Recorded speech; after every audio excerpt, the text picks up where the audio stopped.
여러분 그 베를린 장벽 잘 아시죠? 예, 독일이 분단되었을 때 그 동서를 가로막던 벽입니다. 1961년에 세워졌고요. 한때는 베를린 장벽을 넘는 사람들을 무차별적으로 사살하라고 해서 죽음의 띠라고도 불렸던 것이 이제 베를린 장벽인데 1989년에 정말 갑작스럽게 무너지면서 독일이 통일을 이루었습니다. 그런데 여러분 그 베를린 장벽이 그 실물이 한국에도 있다는 건 아시나요? 한국에도 있습니다. 그 제일 먼저 1993년에 대전 엑스포 때 베를린시의 어떤 기증으로 전시되었다가 그대로 남겨진 게 베를린 장벽의 실물 일부분이 대전에도 있고요. 그 다음에 여러분 청계천 복원을 기념하면서 베를린시 기증으로 이때도 그 청계천 옆에 베를린 광장이라고 조성이 되면서 그 장벽 3개가 실제로 와서 전시되어 있다고 합니다. 그 다음에는 제주도 또 의정부 몇 군데 이렇게 더 있어요. 그래서 좀 의외였어요. 베를린 장벽이 왜 서울에 있을까? 또 제주도에 있을까 했는데 그런 의미였어요. 이 분단의 상징이었던 이 베를린 장벽이었는데 통일이 되면서 이제 그게 오히려 뭡니까? 통일과 평화의 상징이 됐어요. 원래 그 베를린 장벽을 독일에서도 다 철거하려고 할 때 시민들의 반대로 남겨두었다고 합니다. 역사를 기억해야 된다. 그러면서 그 순간 이 장벽이 뭐예요? 오히려 평화와 통일의 상징이 됐는데 어쩌면 이 지구상에 유일하게 남은 분단 국가인 우리나라에 뭐예요? 평화와 통일을 염원하면서 기증이 된 거죠. 누군가는 보면서 분단을 떠올릴 수도 있지만 누군가는 또 평화를 떠올릴 수도 있죠. 이처럼 뭔가 하나의 물건, 하나의 사건 안에도 이 의미가 다 동시에 담겨져 있거나 변할 수도 있구나라는 걸 제가 봤는데 오늘 출애굽기에 나오는 제단을 보면서도 사실 그런 생각을 했습니다. 그동안 우리가 성막의 저 깊숙이 안쪽부터 봤어요. 성소의 구조를 봤는데 성소 바깥으로 나온 첫 번째 하나님의 설계도는 다른 게 아니었어요. 제단에 대한 설계도였습니다.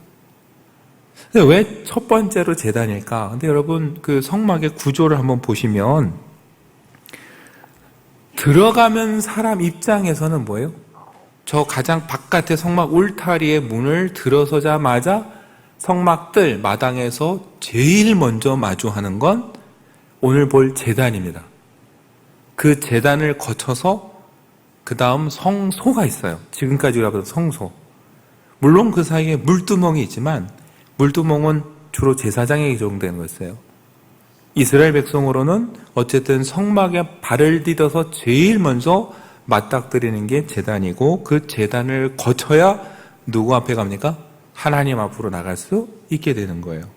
그렇다면 하나님께서 제일 먼저 설명하시고 또 제일 먼저 맞닥뜨리는 데는 이유가 있겠다라는 생각을 하겠습니다. 그래서 여러분 의미들을 살펴봤는데 이 제단은 우리가 오늘 성경에서 본 대로 조각목으로 만들었습니다. 그리고 나서 놋으로 씌웠어요. 그리고 거기에 필요한 모든 재료도 놋으로 만들었습니다. 그래서 제단을 놋제단이라고도 성경에서 부르고요. 더 중요한 건 매일 아침 저녁으로 여기서 제물을 태워드렸어요. 즉 태워드리는 번제를 드렸습니다. 그래서 제단이라고도 하지만 우리에게 더 익숙한 이름은 번제단입니다. 그러니까 하나님께서 제일 먼저 설명하시면서 제일 처음 맞닥뜨리게 한 이 제단에서는 중요한 기능이 뭐냐면 하나님께 매일 아침 저녁으로 제사를 드리는 거였어요. 근데 제사를 어떻게 드려야 되느냐? 이 자세한 내용은 사실 레위기에 나옵니다. 여러분 레위기 1장 4절을 보면 이렇게 전합니다. 그는 번제물의 머리에 안수할지니 그를 위하여 기쁘게 받으심이 되어 그를 위하여 속죄가 될 것이라. 여러분 속죄라는 건 대신 값을 지불한다는 뜻이에요. 그러니까 뭐예요? 제사를 드리러 온 사람이 이 제물로 대신 값을 지불하는 거예요. 어떤 대가를 지불하는 걸까요? 자기의 죄에 대해서 책임을 져야 되는데 자신이 그걸 감당할 수 없으니 뭐예요? 이 제물로 값을 대신 지불하겠다는 뜻입니다. 그래서 잡기 전에 뭐래요? 머리에 안수합니다. 그건 다른 거 아니에요. 나의 죄를 어디다가 전가해요? 이 제물에게 전가한 뜻으로 안수를 하는 거예요. 그리고 나서 참 어려운 작업들이 있어요. 이 제물을 잡아야 돼요. 손질해야 돼요. 사실 되게 힘들고 굳은 일입니다. 여러분이 가죽을 벗기고 잡는 굳은 일은 누가 할까요? 우린 제사 드린다면 제사장이 집례한다고 하니까 다 제사장이 한다고 생각을 합니다. 그러나 제사장의 역할은 것을 제단에 태우는 역할이에요. 이걸 잡고 가죽을 벗겨 손질하는 굳은 일은 누가 하냐면은 제물을 드리는 사람이 하는 겁니다. 여러분 여기서 강조되는 건 뭐냐면요.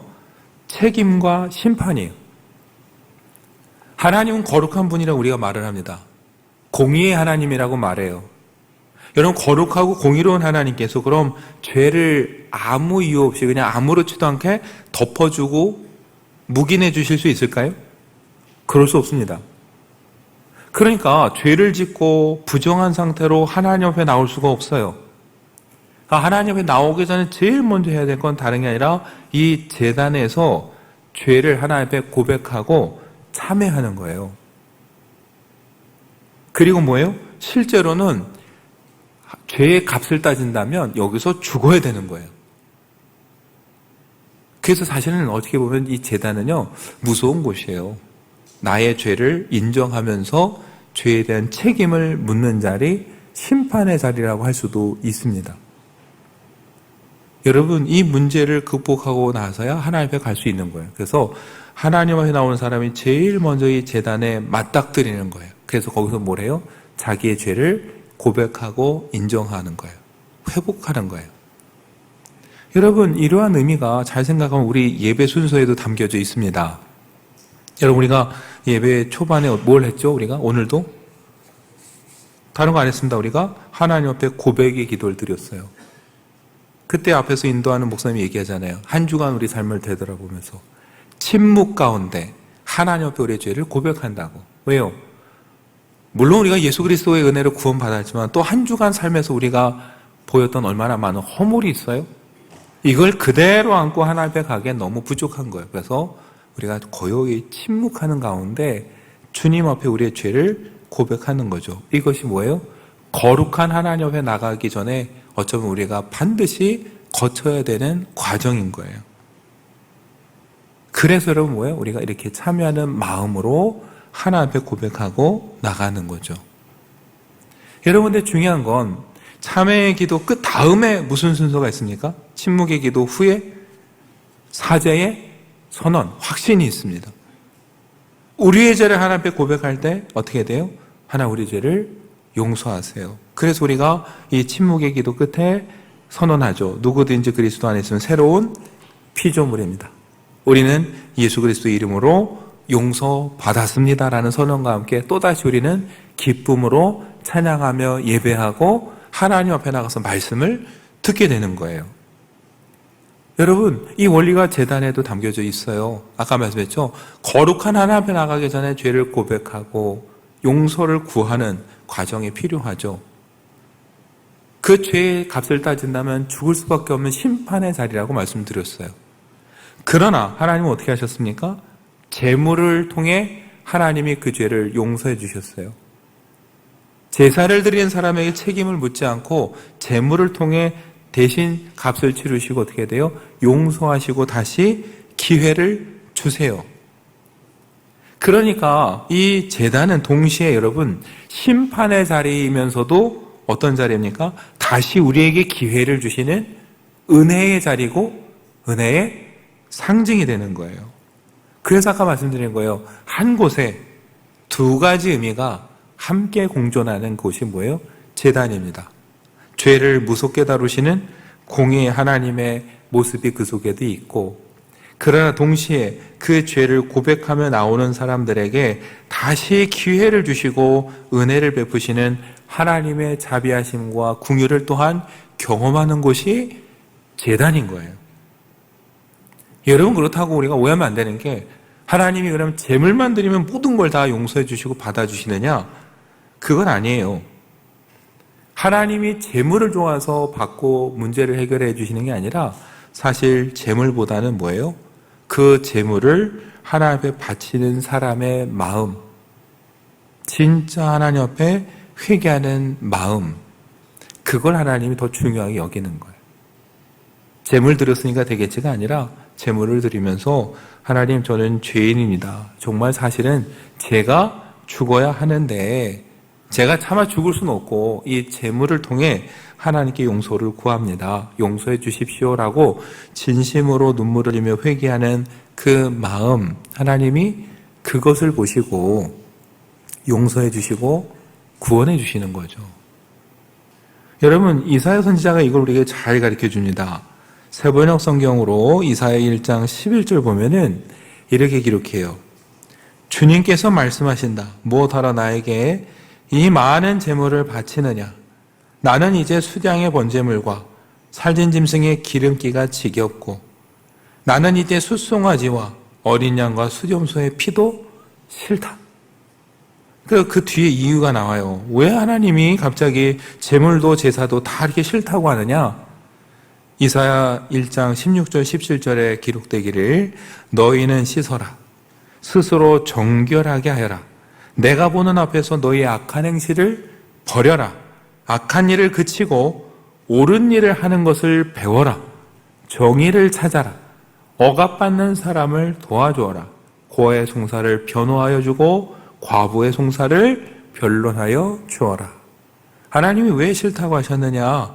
이스라엘이 제물은 열심히 바치는데 하나님 앞에 참여하는 마음이 없어요. 잘못했다는 마음은 전혀 없어요. 마치 하나님 앞에 기브앤테이크로 주고받듯이 이게 내가 드렸으니까 되겠지라는 마음인데 삶은 엉망이 돼버리는 거예요. 하나님 말씀하시는 거예요. 이런 제물 나 필요 없다. 정말 나를 사랑하고 나에게 예배를 드리고 싶다면 뭐예요? 제물만 덜컥 놓고 갈 게 아니라 가서 내 뜻대로 잘 살아야 된다. 이런 말씀을 이 속에 담겨져 있는 거예요. 여러분, 이 하나님의 뜻을 잘 알았던 사람 중에 하나가 다윗입니다. 그래서 다윗이 시편 51편 16절과 17절에서 이렇게 고백했어요. 주께서는 제사를 기뻐하지 아니하시나니 그렇지 아니하면 내가 드렸을 것이라. 주는 번제를 기뻐하지 아니하시나이다. 하나님께서 구하시는 제사는 상한 심령이라.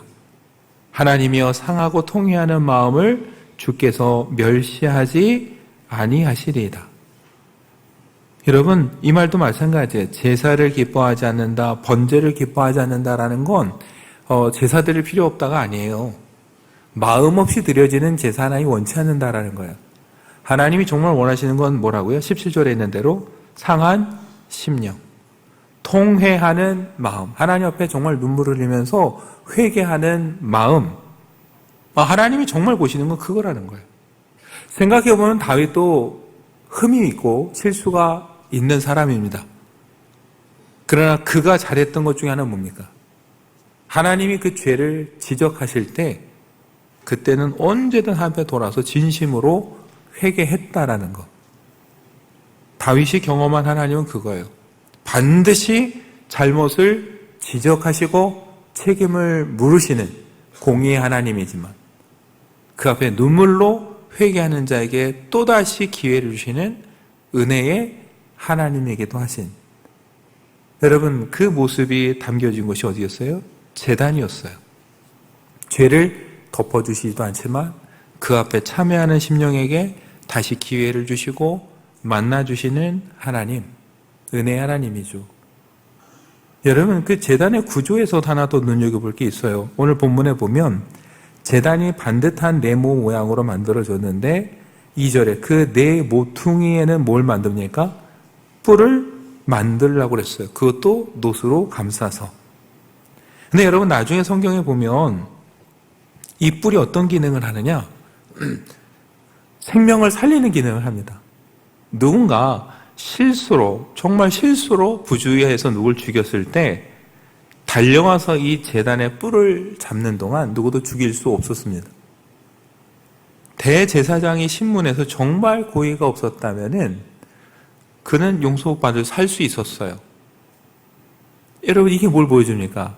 이 제단이 정말 생명을 베풀고 은혜를 베푸는 자리라는 것을 보여주는 장면이에요. 여러분, 어떻게 이게 가능할까? 공의와 사랑이 같이 있을 수 있을까?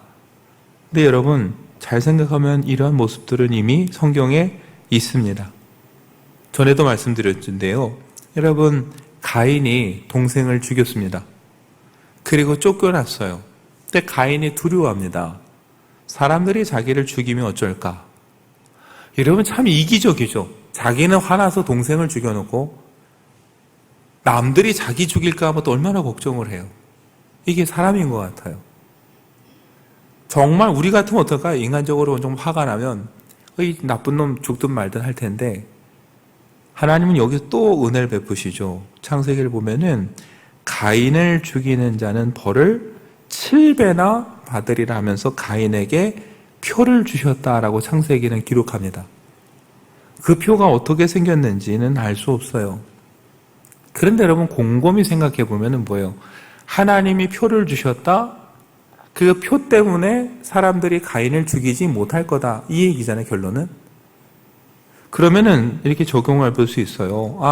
이 표가 어떻게 생겼는지는 모르겠으나 이 표를 딱 보는 사람들마다 분명히 알 수 있는 건 저 사람이 가인이구나.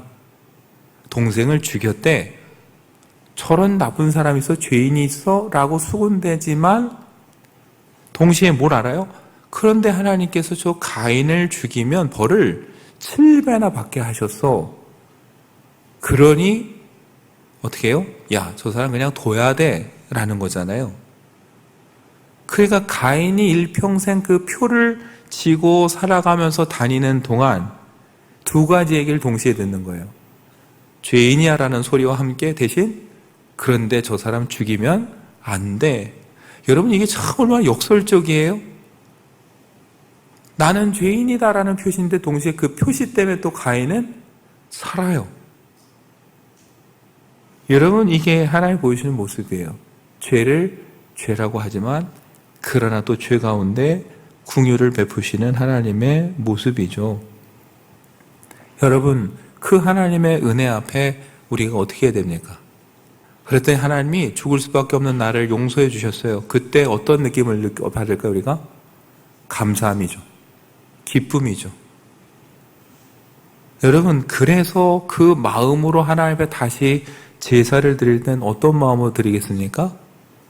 내가 그 은혜에 무엇으로 보답할까 하는 감사의 마음으로 제사를 드리는 거예요. 그래서 여러분, 이 제단에서 드려지는 또 다른 제사는 뭐냐면은 바로 헌신과 감사의 제사입니다. 여러분, 출애굽기 우리 앞에서 봤는데 모세의 소식을 듣고 장인이 가족들을 데리고 왔습니다. 밤새 천막에서 이야기를 들었어요. 하나님이 어떤 일을 행하셨는가. 그 다음날 여러분, 그 장인 이드로가 어떻게 합니까? 여호와를 찬송하려 하면서 이방인이 그 은혜를 찬양합니다. 그러면서 이제 내가 알았도다. 하나님은 모든 신보다 크시도다 하면서 그때도 뭐예요? 모두가 하나님께 제사를 드렸어요. 그 제사는 뭡니까? 하나님의 은혜를 찬양하고 높이며 감사하는 거예요. 그리고 뭐예요? 내가 앞으로 하나님 따르겠다는 순종의 헌신의 결단이에요.